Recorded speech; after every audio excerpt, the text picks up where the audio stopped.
Hey, welcome back to my channel.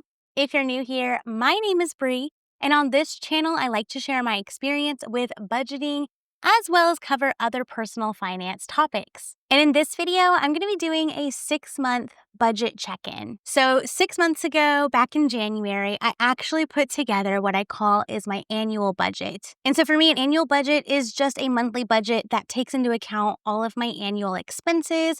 So for that sort of thing, I have a ton of sinking funds that I'll typically put together and make sure I'm putting aside enough money every month in order to pay for annual expenses that I know are going to be coming up. Now, outside of my sinking funds, I also have a month-to-the-month budget that takes into account my day-to-day spending. And so that is the portion of the budget that I'm going to be reviewing today. And so my favorite budgeting tool is an app called YNAB or You Need a Budget. So this is both a website budgeting tool, but they also have an app version, and I've only ever used the app for the last 3 years, and it has made a tremendous improvement in my life when it comes to budgeting overall.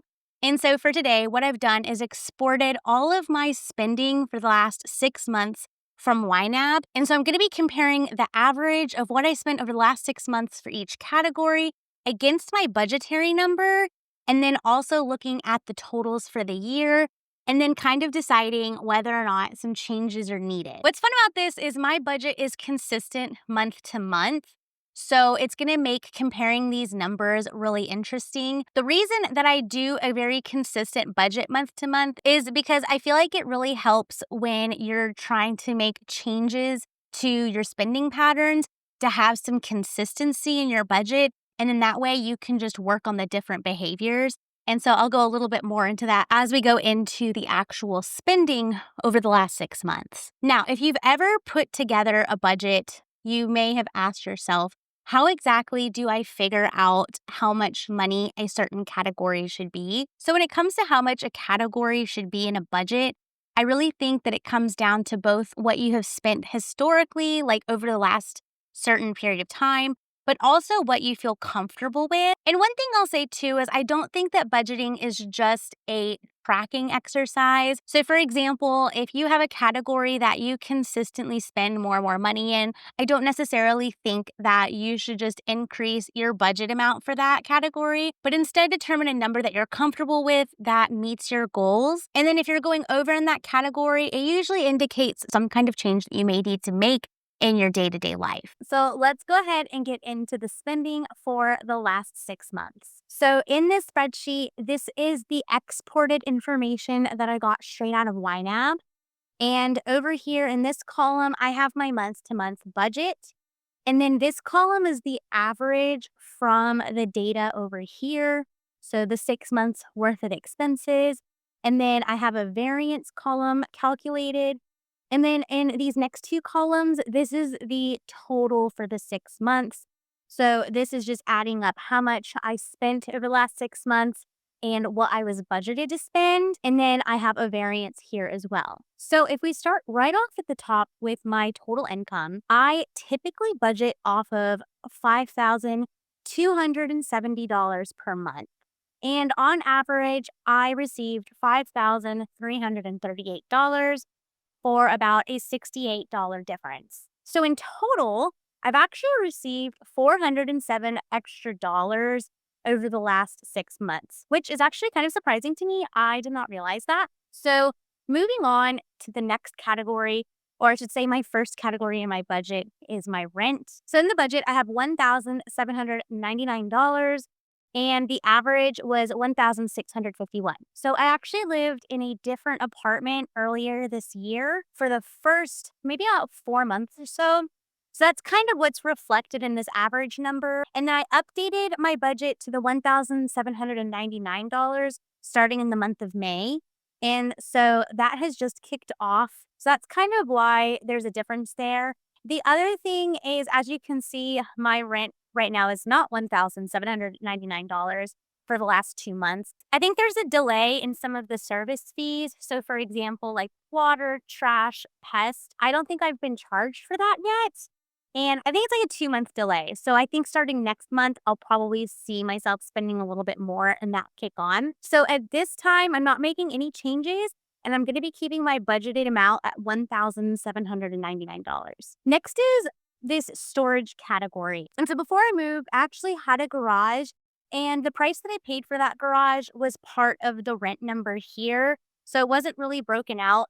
But when I moved, I went ahead and got my own separate storage unit, and it's costing me $93 a month. So that's going to stay in the budget at $93.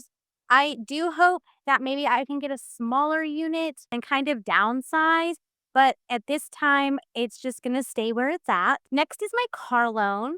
So I had 365 as the budget, and that's just based off of what my original loan amount was. And so earlier this year, I did refinance really just to kind of lower my interest rate. I didn't make any changes to the length of the loan or anything like that, but it did drop by $5. And so every now and then I just apply the $5 to the principal because I already have it in the budget and that's what it's there for. My next category is electricity. So I put a budget number of $145. And as you can see, I average about $120. Now, I'm not going to adjust this category down. There's a couple factors here. I switched electricity providers earlier this year, so I'm also getting used to the new rate. I did get a cheaper rate, thank goodness, and I can see that that's reflected here and it's looking good. But I'm also in a new apartment, and I just don't know what my averages are going to be. So 145 feels really safe to keep it at. And especially now that we're in the summertime and the next 2 months are probably going to be the hottest months of the year. And in my old apartment, that actually ended up being quite significant in electricity. So I'm going to keep it where it's at and I'm not going to make any changes at this time. For my phone, I budget $62 and I'm coming in right at about 61. So right how I would expect it. So no changes here. For my internet, I budget $53. And so the average is currently showing that I spent $45. And that's just because when I moved, I actually got 3 months free when I transferred my service. I'm not really sure why. I don't know if that was like their way of keeping me as a customer. I was going to stay with them anyways, but it worked out in my favor. It was kind of nice to have a little bit of extra money for those last couple of months. But again, I'm not going to be making any changes. Actually, if anything, I just got an email that they raised it by $10, which I was kind of bummed about, especially because they didn't really give a good announcement that they were increasing the price of that. But this is a price I've had locked in for several years, and I'm not surprised that it's finally increasing. It's going to go up to $65. So it is somewhat manageable. And of course, I work at home, so I have to have internet and I can't, make any shortcuts there.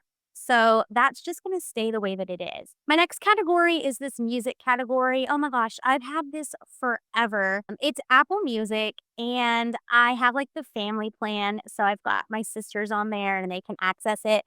And I really think that's the only reason why I still have it as an item in my budget. I've kind of like touched base with them here and there to be like, oh, do you still want this? And they still actively use it. As you can see, I budget $25 and the average is 21. So it's like $16. The other 5 or so dollars that I have towards it is actually for Apple storage.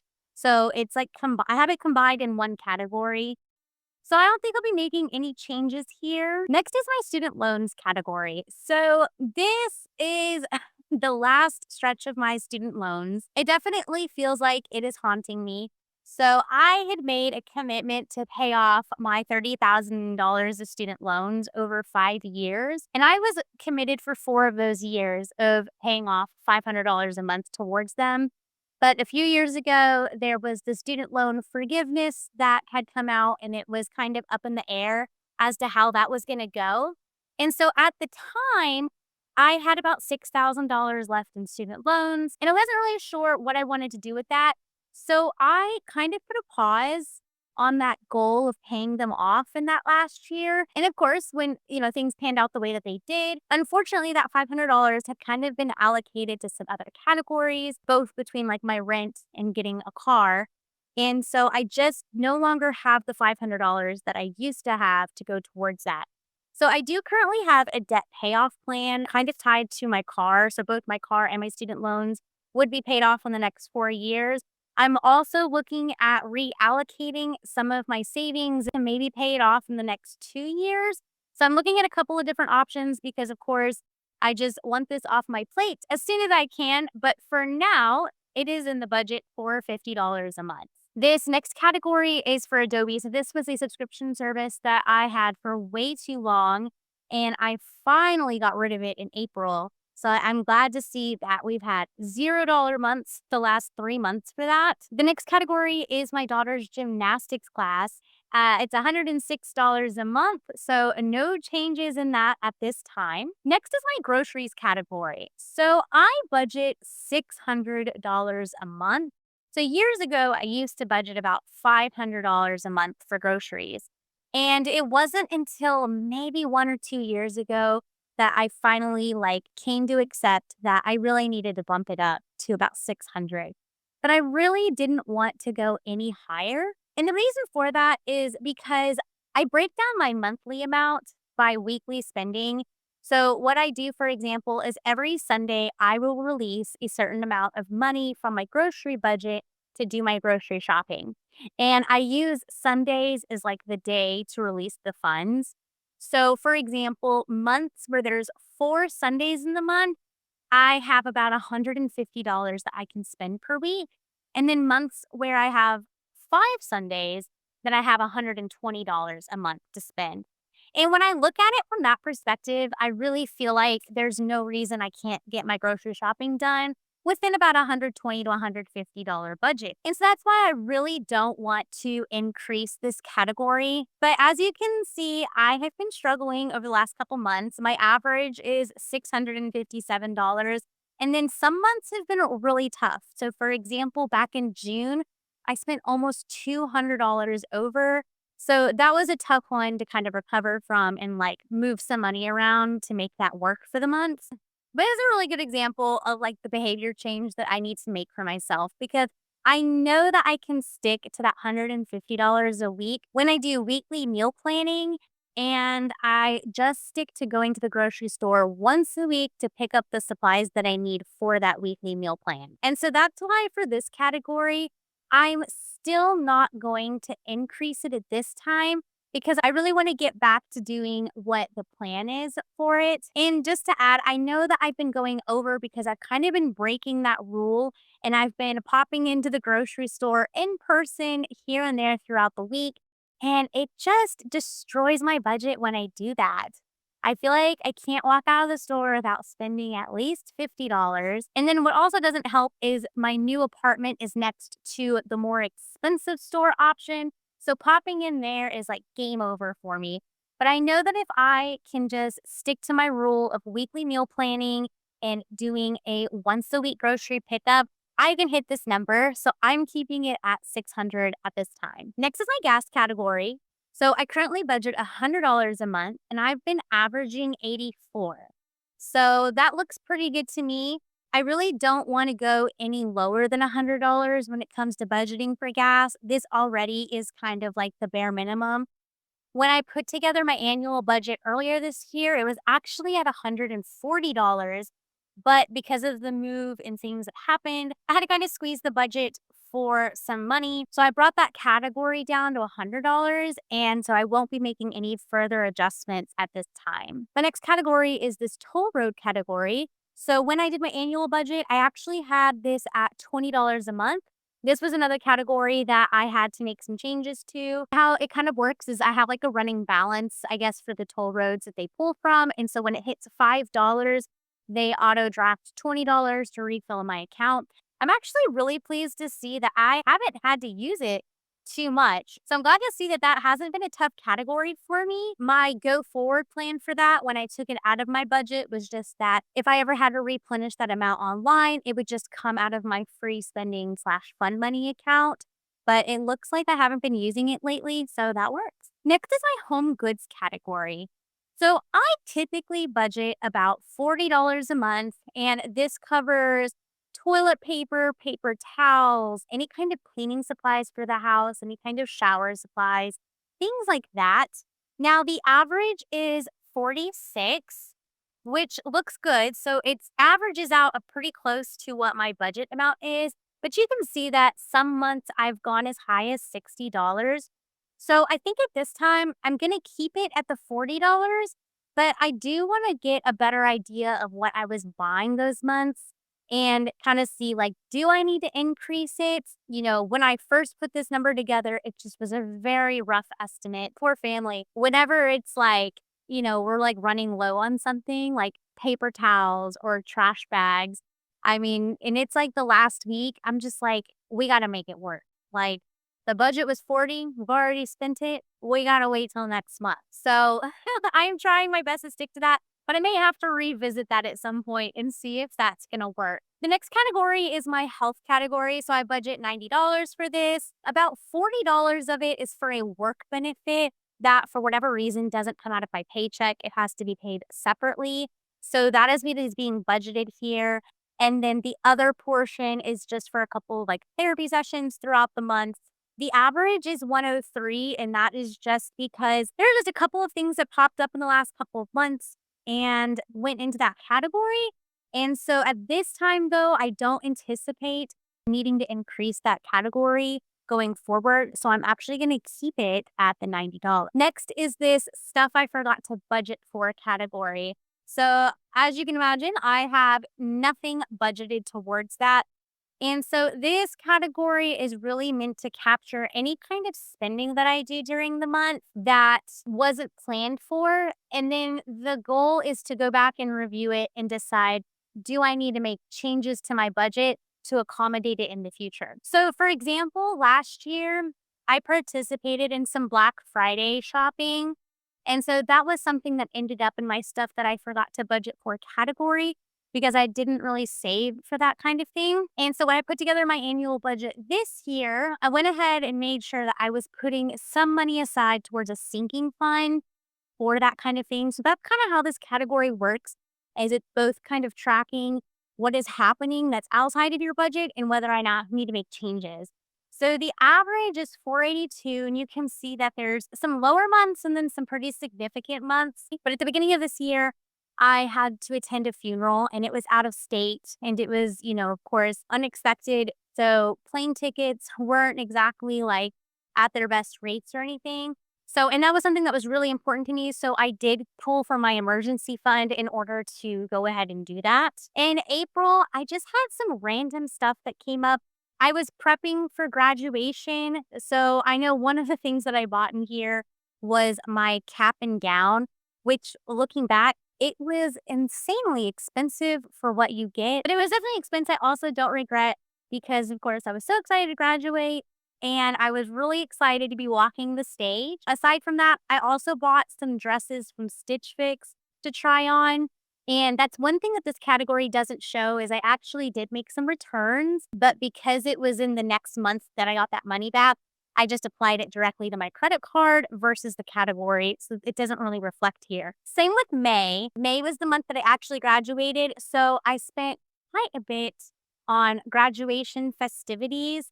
And that's another thing that I don't regret. I was really excited about the whole thing, and I had a bunch of family that flew into town to come and celebrate with me. So this covered things like graduation lunch and some party supplies and food and drinks. So now, could I have budgeted for that? Absolutely. That was definitely a miss on my part. I could have done that a lot better. I just didn't really know what that was going to look like at the beginning of the year. It kind of went a little bit more than I expected, but it was all covered and it was an awesome experience overall. And then this last month, my daughter was going to camp and she had to get a camp physical done. I kind of thought that that would fall under like a copay, but it ended up being that I had to pay for a full blown physical at CVS. So that was another example of like an unexpected expense that fell into this category. But when I was looking back at the spending over the last 6 months in this category, there was nothing that came up that I felt like I needed to add to my budget. They really were just one-off expenses that just happened, and it is what it is. So at this time, I'm not adding anything new to my sinking fund. Next is my daughter's allowance. So I budget $20 a month for her to kind of have some free spending money. and learn what it's like to kind of research for a purchase and then buy something and then not have any money for the rest of the month. So she's going through that journey of learning. It does show that I didn't give her any money in March. I don't know, maybe she was grounded. No, I'm just kidding. Who knows what happened? But that's what that's for. No changes. Next is my dog's monthly budget. So I budget $35 a month for him. Now, this is not his sinking fund. I have a totally different sinking fund that covers like vet visits and some of the more annual expenses. But month to month, I try to put aside 35 just so that we can purchase his food. And on average, I spend about $30 a month. So I'm actually doing really well there. I'm very pleased to see that. Next is my cat's spending account. So late last year, we fostered a kitten and we ended up keeping her. So that was a big change in my annual budget this year was to fit her in there and make sure that she was covered. So she also has a sinking fund, but this is her month to month category. It's $45. It's a little bit more than my dog just because of the litter. And so far, I've been averaging $31. Now, a big part of that is just because she's been taking some vacations at a friend's house. Lucky her. So I think that $45 is still a really good number to target. As you can see, she took the month of April off from our family, but that probably won't happen again over the next 6 months. Next is my food and drink category. As you can see, my average is $3.88. So we have a lot of work to do in this category. When I was reviewing it, I mean, it's just such a tough one for me. In March, we had spring break. We had a friend that came and stayed with us during that time. So there just was a lot more eating out of a house. So that was higher. We were going through a move in April and May. So, the kitchen was like halfway packed up, both moving out and then moving in. So that contributed to us spending a little bit more. I actually was so happy to see that last month it was at 284. I'm so proud of this number, especially because I was like, dang, the only reason it was at 284 was because we did have one really nice meal out, which was kind of on the high side, but I was like, dang, if we hadn't done that, we actually would have done really well. We would have been a lot closer to the budgetary number. But this just goes in with the grocery budget. It's all about like, I've got to be better about my weekly meal planning. And this is also a really good example of a category where historically, I obviously spend a lot more than what I budgeted, but I don't agree with increasing it. I just don't agree with it. Like, I just need to get better at my meal planning and eating at home in order to target that $160. So I'm not going to be making any changes at this time, and I really don't want to increase that at all. Next is my fun money budget. So I budget about $350 a month. And that kind of breaks down to similar to how I do my groceries, but I choose Fridays. It goes off of like every Friday. I give myself so much spending money per week. So on a 4 Friday month, that's about $87. And on a 5 Friday month, I want to say it's closer to 70 or so. So now it's a little misleading because the average is showing 256. But when I track my spending for my free spending or fun money, it breaks out further into my daughter's spending and clothes. So when I look at this, I actually have to do an average of the three, which comes out to $429. So I am a little bit over average wise on this. I've had a lot of expenses that have just come up for my daughter recently. Back in May, we spent a significant amount at the book fair. I don't know how we did it, but we did. So that's one where like, I wouldn't say it's not repeatable. Like it may happen again next year, but it's not something that's going to pop up over the next couple of months. And then in the month of June, we had to get a lot of supplies for her camp that she was going to. So it was a little bit higher spending there too. Again, that's something that's not quite going to happen again, at least not for another year. So I'm not going to make any changes to this number. But what was interesting to me about this was last year, I used to budget $100 for my daughter for spending. And I used to budget for myself 170. And at the time, I felt like $100 was a lot to allocate towards my daughter's category. I just felt like it meant that I was saying yes to a lot of things because there was $100 there allocated in the budget. So this year I had actually combined all of that money into the 350. and I did this like weekly release of funds. But what was really interesting to me when looking back at the last 6 months is that on average, I still spend about $150 on my daughter. And it got me thinking like I almost didn't want to keep the category combined because week to week it's kind of like how much money should I spend on with my daughter and how much money should I spend on things that I want free spending and whatnot. And I feel like it just wasn't working out for us. Like maybe I do a little bit higher spending on her because she needs things, but then like I feel like I'm not really getting to spend anything. So I've actually gone ahead and decided to break out the categories. So this is one of the changes that I am making going forward. I'm breaking it out to where I'm going to keep $250 in my fun money, and that averages out to about $60 a week of spending, which I feel really comfortable with. And then I'm going back to allocating $100 in the budget for her, and that'll be about $25 worth of spending. And the reason why I use like weekly spending, do it so that I can kind of spread out my money throughout the month because in the past I've been really guilty of spending pretty heavily at the beginning of the month and then not having enough by the end. And, then you get in that scarcity mentality. And sometimes, then you're pulling out the credit card and things go south. I like to keep things on a weekly basis. So it's like, okay, $60 this week. And when $60 is spent, then you just start saying no to things until the next Friday. So that's kind of how I do it. And then this last category is clothes, which I was super shocked by. I only bought clothes like one time. There was only 1 month. It was the month of May. I spent $99 and that was just getting a swimsuit and I got a pair of jeans and a couple dresses, which I returned one. So that was really interesting to me. And I don't think that I really need to make any changes because again, that $60 a week can go towards clothing if I want to. So that is my 6 months of spending. I think this was really cool to review. I've actually never done this before, so this was really eye-opening. It's really interesting to see where I'm actually, like, totally okay in hitting the budget and then where it's going over. But I will highlight that this is not my budget in its entirety. What is not shown here is kind of like retirement savings, sinking funds. I usually have about $700 that goes towards my sinking funds. So that might be something I do in a separate video, kind of diving into where my sinking fund status is at. So if you'd be interested in that, let me know down in the comments. But this is definitely reflective of my month to month budget, like how my money is being spent on the things that happen every single month. So thanks so much for joining me today.